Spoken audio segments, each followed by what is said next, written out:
फ्रान्समधल्या एका छोट्या गावामध्ये पत्रकार परिषद भरली होती. त्या पत्रकार परिषदेमध्ये त्या गावाचा सरपंच आपल्या वैशिष्ट्यपूर्ण पदार्थाविषयी भरभरून सांगत होता. माझा पदार्थ हा असा वैशिष्ट्यपूर्ण आहे, त्याला हे गुणधर्म आहेत, तो अशा प्रकाराने बनविला जातो. हे सगळं सांगत असताना त्या पत्रकार परिषदेमधला एक पत्रकार त्यांच्याकडे आला. तो कानात म्हणाला, तुम्ही तुमच्या वैशिष्ट्यपूर्ण पदार्थाबद्दल संपूर्ण माहिती सर्वांना देत आहात, तुम्हाला भीती वाटत नाहीये का की कोणीतरी त्याच्या गावी जाईल आणि तो पदार्थ बनवायला घेईल? तो सरपंच हसला.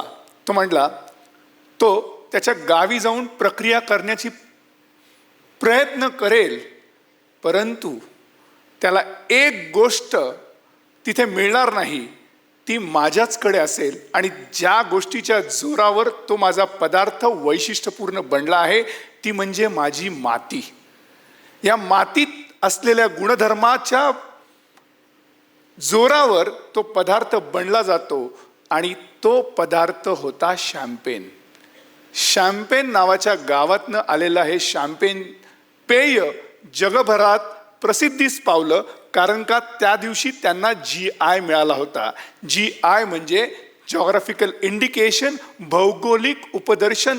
त्या मातीतनं आलेल्या गुणधर्मातनं तयार झालेला तो वैशिष्ट्यपूर्ण पदार्थ. मातीच्या मधनं सोनं येतं आपल्याला सर्वांना माहिती आहे, पण हे सोनं कोणत्या प्रकारचं आहे अस्वस्थ, हे वैशिष्ट्य म्हणजे आपल्या जॉग्राफिकल इंडिकेशन्समधनं. युरोपमध्ये असे अनेक उदाहरणं आहे. युरोपला समृद्ध GIनी केलं असं म्हटलं तर चुकीचं ठरणार नाही. युरोपमध्ये फक्त मी शॅम्पेनबद्दलच नाही तर आपल्या मंडळींना माहिती आहे कदाचित की जी मंडळी युरोपमध्ये फिरायला जातात ते आवर्जून काही वस्तू आणतात, त्या म्हणजे आपले चॉकलेट्स असतात. स्वित्झर्लंडचे चॉकलेट, स्विस चॉकलेट्स म्हणूयात. तोंडात टाकले त्याचं पाणी होतं आणि चव रेंगाळते, असं ते वैशिष्ट्य असलेले स्वित्झर्लंडचे चॉकलेट्स याला GI मिळाला म्हणून ते प्रसिद्धीस पावले, म्हणून आपल्यासारखी मंडळी तिथे जातात आणि ते घेऊन येतात. तसेच अनेक पदार्थ युरोपमध्ये आहेत. त्यामध्ये नाव अजून घ्यायचा झाला तर तो म्हणजे स्कॉटलँडची विस्की, ज्याला स्कॉच विस्की म्हणतात. ते त्यांची परंपरा आहे. त्या ॲडवर्स सिच्युएशनमध्ये त्यांना ती गरज असते म्हणून ते त्याचा परंपरेचा भाग झाला. आपल्याकडे नाही आहे का असे? त्या स्कॉच विस्कीच्या बाबतीत तर असं समृद्धीने सांगितलं जातं की जेवढी स्कॉच विस्की तिथे बनते त्याची 90% स्कॉच विस्की एक्सपोर्ट होते. म्हणजे विचार करा की केवढ्या मोठ्या प्रमाणात ती स्कॉच विस्की त्या स्कॉटलँडला डॉलर्स मिळवून देते, ज्याच्या जोरावर त्यांची मोठी इकॉनॉमी चालते.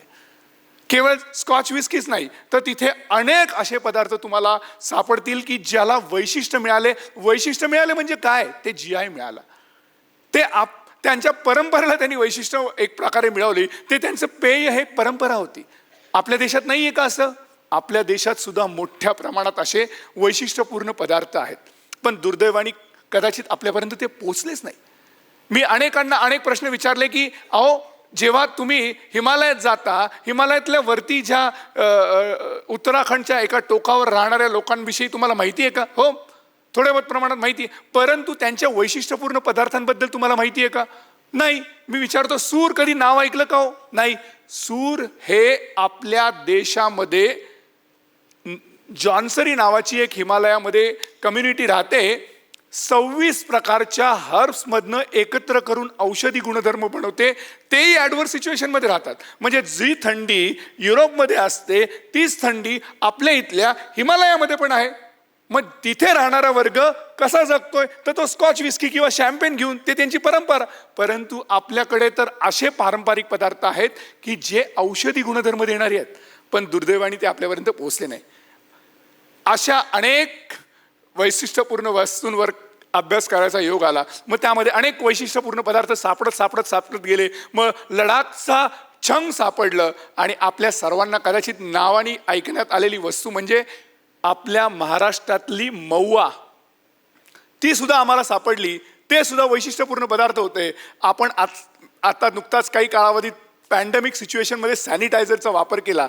मला आनंदाने सांगायला वाटेल की आपल्याकडे पारंपरिक सॅनिटायझर पहिल्यापासून होतं ते महुआ. आजही तिथला जो आदिवासी वर्ग आहे जो जी दाई आहे, ती दाई जेव्हा बाळणपणाला तिला नेलं जातं तेव्हा ती पहिले हाताला मऊवा लावून त्या बाळाचं बाळणपण करते.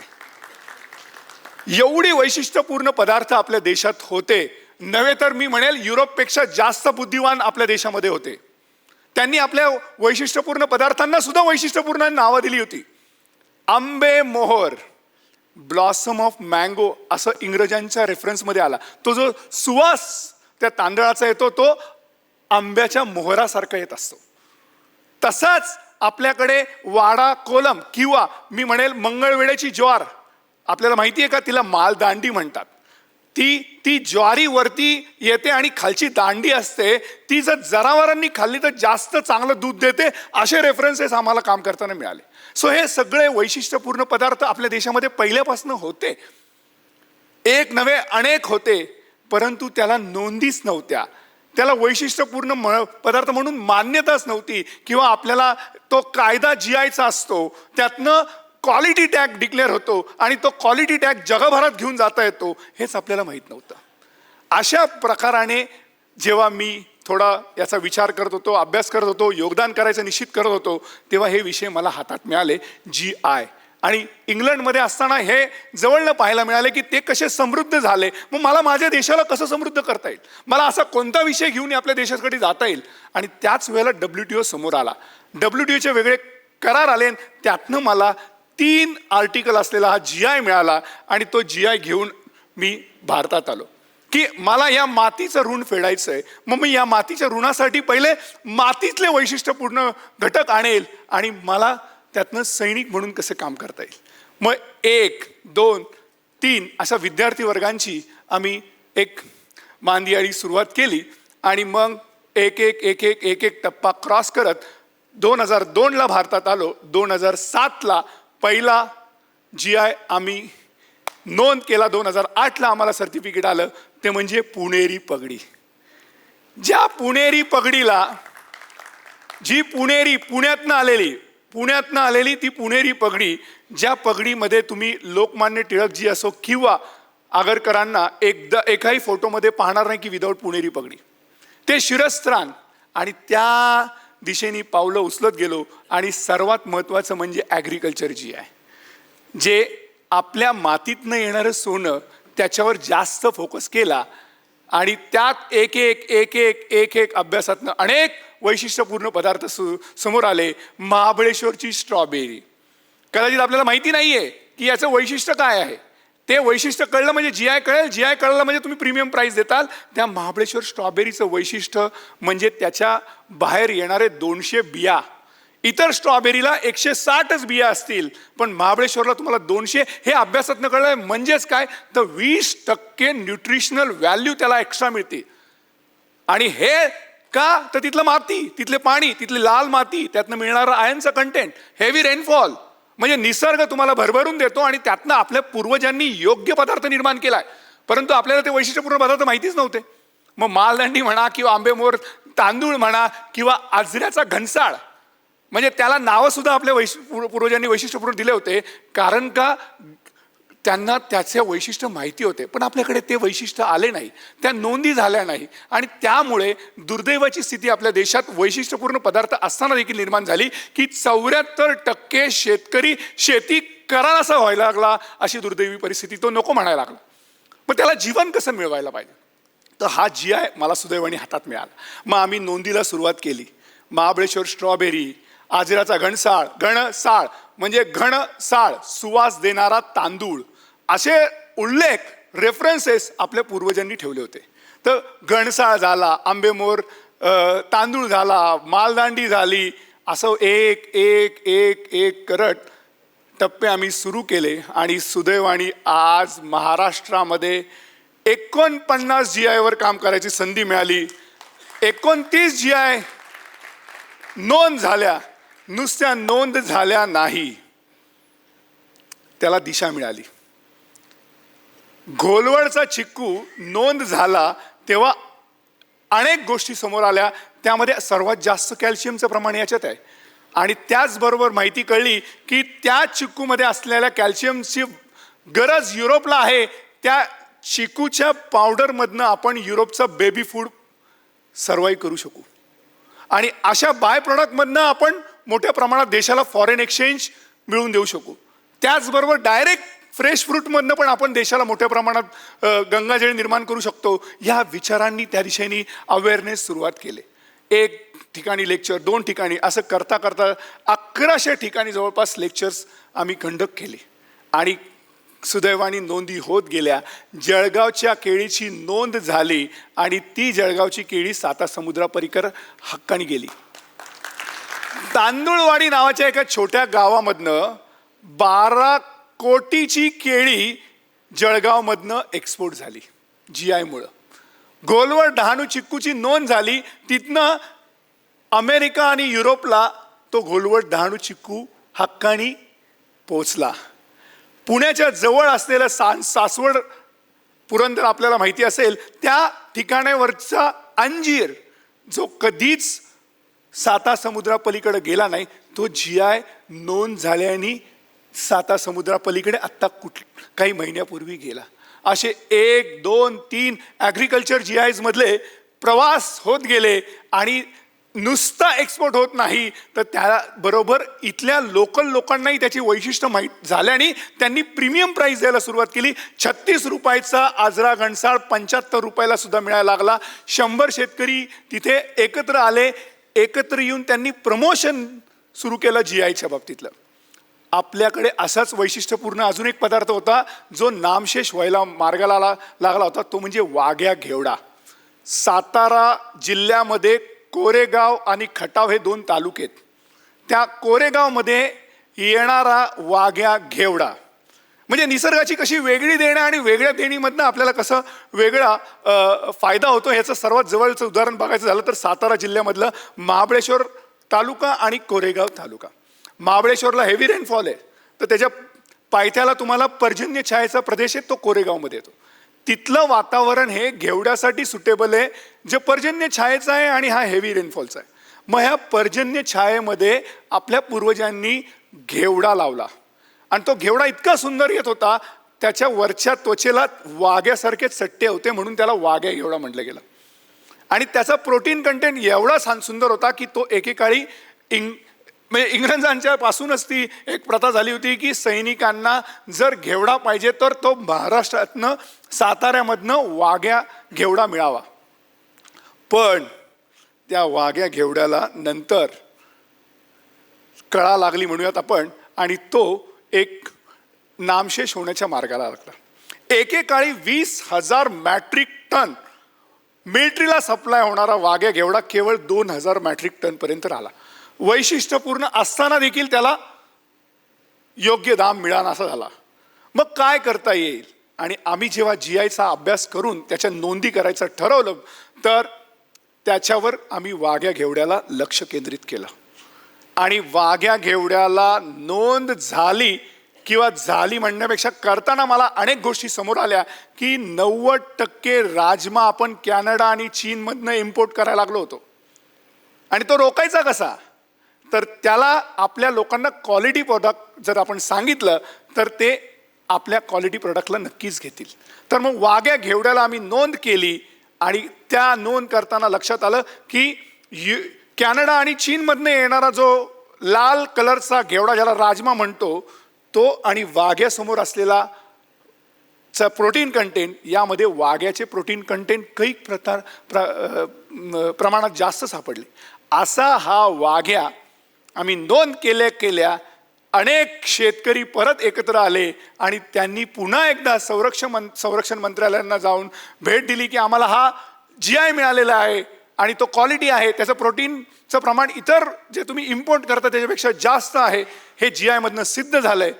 तर पुन्हा एकदा संरक्षण मंत्रालयाने तो वाघ्या घेवडा घेण्याचे मान्य केले आणि 2,000 मेट्रिक टन पर्यंत खाली गेलेला वाघ्या, त्याला डिमांड वाढत गेली, तो आता 6,000 मेट्रिक टन पर्यंत 2016-17 पासून. म्हणजे ही GIची किमया जर युरोपमध्ये होतीये तर माझ्या देशात का नको? या दिशेने आम्ही वाटचाल करत गेलो आणि त्या दिशेने यश मिळत गेलं, हे मी सौभाग्य समजतो. एक्सपोर्टमधनं मला देशाला गंगाजळी मिळायला लागली, परत शेतकरी एकत्र यायला लागला आणि सर्वात मोठा इम्पॅक्ट जर आमच्या GIचा मला जाणून आला 2009ला मी महाबळेश्वर स्ट्रॉबेरी नोंद केली सर. आणि त्यानंतर 2011ला जसं प्रीमियम प्राईस मिळायला लागली, जसं लोकांना कळायला लागलं की ह्याला जास्त व्हॅल्यू आहे, न्यूट्रिशनल व्हॅल्यू जास्त आहेत, लोक तो आवडीने महाबळेश्वर स्ट्रॉबेरी घ्यायला लागले आणि त्याच्यामुळं डिमांड वाढली. आणि त्या डिमांडचा परिणाम असा झाला, सप्लाय तयार करण्यासाठी जो त्या महाबळेश्वरपासनं पुण्यासारख्या ठिकाणी मायग्रेट झालेला शेतकरी पुन्हा एकदा महाबळेश्वरला गेला, अशा 53 फॅमिलीज रिमायग्रेट झाले तिथे. म्हणजे आज रुरल इकॉनॉमी जर स्ट्रॉंग करायची असेल तर तिथे शेती हा एकमेव माध्यम आहे. आणि जो शेतीपासनं वंचित किंवा दुसरीकडे झालं त्याला काय पद्धतीने त्याला परत नेता येईल, तर ते एक GI टूल आम्हाला मिळालं आणि त्या दिशेने काम करण्यास सुरुवात केली. असे भारतामध्ये अनेक वैशिष्ट्यपूर्ण पदार्थ लपलेले आहेत. युरोपमध्ये हजारोंच्या संख्येने त्यांनी नोंदी केल्या आहेत आणि त्यातनं करोडो रुपये मिळवलेत.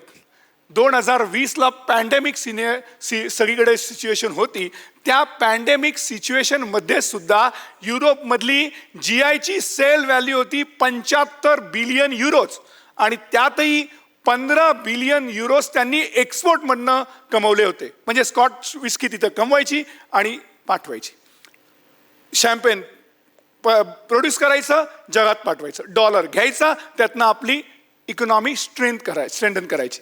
म्हणजे हे सगळं आपल्याला शक्य नव्हतं का, पण आपल्याकडे माहितीच नव्हती आणि त्याचा परिणाम आपल्या नोंदी झाल्या नाही. त्याचे अनेक कारणे आहेत, अनभिज्ञता, अज्ञान किंवा हा कायदा तुमच्यापर्यंत आला नव्हता. आणि सुदैवाने मला त्या कायद्यावर काम करायला संधी मिळाली आणि 1, 2, 3, 4 आज सर्वात महत्त्वाचा आनंदाचा भाग मी आपल्याशी शेअर करू इच्छितो. नुकत्याच 15 ऑगस्ट 2022ला आपल्या स्वातंत्र्याच्या अमृत महोत्सवी वर्षानिमित्त टोटल 75 GIवर काम करण्याचं सौभाग्य मला. या सगळ्या GIचे परिणाम समोर यायला लागल्यामुळे बाकीच्या राज्यांमधनं सुद्धा क्रांती घडली. म्हणजे पुण्यातनं, महाराष्ट्रातल्या पुण्यातनं सुरुवात केलेली आमची पुणेरी पगडीची क्रांती आता बॉर्डरपर्यंत पोहोचली आणि 6 राज्यातल्या इंटलेक्च्युअल बॉर्डर आज आम्ही प्रोटेक्ट करू शकलो. त्यामधला एक उदाहरण घ्यायचं झालं तर डोडा मशरूम म्हणून काश्मीरमध्ये डोडा जिल्ह्यात येणारं मशरूम आहे सर. त्या मशरूममध्ये एवढ्या मोठ्या प्रमाणात न्यूट्रिशनल व्हॅल्यूज आहेत की त्याची गणतीच होणार नाही. आणि आम्ही जेव्हा काम केलं, नोंद करायला घेतली, अर्ज केला, या सगळ्या न्यूट्रिशनल व्हॅल्यूज समोर आणल्या, तेव्हा वेगवेगळ्या गोष्टी समोर आल्या की भारतामध्ये जो मशरूम आपण इम्पोर्ट करतोय तो, मोठी कंपनी मी नाव घेत नाही, ते 2,500 रुपयांनी प्रति किलो तो मशरूम इम्पोर्ट करतायत. आणि जेव्हा याच्या न्यूट्रिशनल व्हॅल्यू समोर आल्या GI नोंदीच्या वेळेला, तेव्हा कळलं की हा मशरूम हा त्या मशरूमपेक्षा कैक पटीने सुपिरियर आहे. हे त्यांना कळल्यावर त्यांनी हा डोडा मशरूम घेण्यासाठी पुढे आले. जो डोडा मशरूम 700 रुपयाला जात होता तो डोडा मशरूम 1500ला जायला लागला. आणि जो मशरूम आपण 2,500 रुपयांनी इम्पोर्ट करत होतो त्याच्यापेक्षा यांना 1,500 रुपयांनी तो मिळाला. म्हणजे आपल्या प्रत्येक किलो मागे 1,000 रुपये आपल्या देशाचा फॉरेन एक्सचेंज वाचला. आणि हे गरजेचं होतं. नोंद केली नाही तर काय झालं असतं, नोंद केली नाही तर फार मोठी घटना घडली असते. आणि ती मला इथे आवर्जून सांगावीशी वाटते. आपल्या हळदीची नोंद नव्हती म्हणून अमेरिकेने पेटंट घेतलं. 25 वर्षापूर्वी आपण ती लढाई लढली. आपल्याकडे नोंद असली असती तर तिथे आपल्याला लढायची गरज लागली नसती, कारण का आपल्याकडे नोंद होती. आणि आपला, तुमच्या आणि माझ्या खिशातनं जो रेव्हेन्यू टॅक्सच्या माध्यमातून जातोय, जो आपल्या डेव्हलपमेंटसाठी वापरायला पाहिजे होता, तो आपण लढायला तिथे खर्च केला नसता. असं तिथेच नाही थांबलं तर अनेक लढाया त्यानंतर कडुलिंबाची, बासमतीची अशा चालू राहिल्यात. म्हणजे ती प्रथा बंद पाडायची, आपला पैसा टॅक्सचा आपल्या डेव्हलपमेंटला वापरायचा, हेही GIच्या ह्याच्यातनं. सर्वात महत्त्वाचे GIची सक्सेस स्टोरी मला आपल्या सर्वांसमोर आनंदाने शेअर करायची आहे. ज्या पुणेरी पगडीची नोंद आम्ही 2008ला केली आणि विद्यापीठांना सांगितलं की पुणेरी पगडी तुम्ही शिरस्त्राण म्हणून वापरा, इंग्रजांचं कॉन्व्होकेशन हुड रिप्लेस करा, त्याला काही इतिहास नाही आहे. आणि आत्ता नुकतंच विद्यापीठांनी त्याची स्वीकार केला. आणि जी पगडमन नावाची जी कम्युनिटी असते, जी गुडघ्यावर पगडी बांधते, विशेष करून महिला असतात, त्यावेळेस केवळ 9 महिला राहिल्या होत्या 2007ला. आज परत 100 महिला झाल्यात. आणि पुणेरी पगडी पुणे विद्यापीठाच्या प्रत्येक मंडळी नव्हे तर पुणे विद्यापीठाचं नाही, पुण्यात कुठलाही कार्यक्रम व्हायला लागला तर तुम्हाला लक्षात येईल की पुणेरी पगडीच्या माध्यमातून सन्मान देण्याची प्रथा सुरू झाली एक प्रकारे. हे करताना सर्वात काय झालं की जीआयनी केवळ पदार्थ प्रोटेक्ट नाही केला, जीआयनी केवळ क्वालिटी प्रोटेक्ट नाही केला, तर जीआयनी सर्वात मोठं म्हणजे आपली संस्कृती प्रोटेक्ट केली. जीआयनी आपली धरोहर प्रोटेक्ट केली.